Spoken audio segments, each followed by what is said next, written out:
nama saya Trisanya Siregar. Saya dari kelas 11 IPA 1 Katolik Cinta Kasih Tebing Tinggi. Di sini saya ingin menjelaskan kembali 7 alat pernafasan pada manusia dan fungsinya. 7 alat pernafasan pada manusia, yakni yang pertama adalah hidung atau cavum navalis. Hidung merupakan alat pernafasan manusia yang paling pertama dilalui oleh udara dan terletak pada bagian luar. Di dalam lubang hidung terdapat selaput lendir dan rambut halus. Itu berfungsi sebagai penyaring udara yang masuk dan mengeluarkan partikel-partikel tidak dibutuhkan. Ada juga yang disebut dengan konka, memiliki kapiler darah yang tinggi dan berfungsi sebagai penghangat udara yang masuk. Yang kedua adalah faring atau tenggorokan. Faring merupakan saluran perpanjangan dari hidung yang berpangkal pada laring. Tugas utama faring adalah sebagai saluran bagi keluar masuknya udara, yaitu oksigen dan karbon dioksida. Peran-peran lainnya dari faring adalah sebagai saluran masuknya makanan dan minuman ke dalam tubuh manusia. Dengan adanya faring, pita suara yang terletak di laring menjadi bergetar ketika manusia berbicara karena adanya udara yang keluar masuk sehingga terdengar sebagai suara. Yang ketiga adalah laring atau pangkal tenggorokan. Laring adalah saluran pernafasan yang menuju trakea dan dikelilingi oleh tulang rawan yang membentuk jakun. Fungsi utama laring mencegah benda asing masuk ke dalam saluran pernafasan atau trakea. Fungsi menelan makanan, fungsi respirasi atau pernafasan, serta memproduksi suara.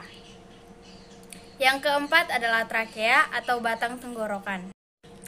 Trakea merupakan perpanjangan dari faring dan tersusun dari tulang rawan yang memanjang dari leher hingga rongga dada dengan panjang kurang lebih 10 cm. Trakea terdiri atas untayan cincin yang memanjang kurang lebih 16-20 cincin. Trakea dilapisi oleh selaput lendir serta sel-sel bersilia yang bertugas menahan kotoran dari udara yang agar tidak menembus paru-paru.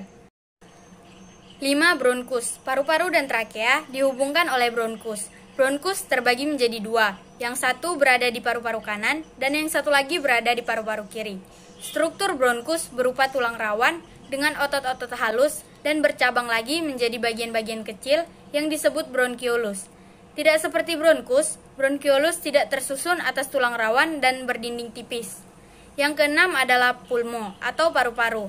Fungsi paru-paru selain sebagai bagian dari sistem respirasi, juga memiliki fungsi dalam sistem ekskresi, yaitu mengeluarkan karbon dioksida sebagai hasil metabolisme dalam tubuh, serta mengeluarkan uap air. Paru-paru terletak di rongga dada kiri dan kanan, serta dilindungi oleh tulang rusuk. Ketika udara telah berada di bronkus, ini berarti udara telah siap untuk diedarkan ke setiap bagian paru-paru yang akan dilaksanakan. 7. Bronkiolus. Berbicara tentang bronkiolus, kita berbicara tentang hal yang tidak biasa. Kenapa hal yang tidak biasa? Karena bronkiolus ini sering sekali kita lupakan atau terlupakan sebagai bagian penting dari sistem pernafasan manusia karena bentuknya yang kecil. Sehingga bronkiolus sering terlibat dalam pembahasan tentang sistem pernafasan, tapi dalam skala kecil dan tidak mendetail.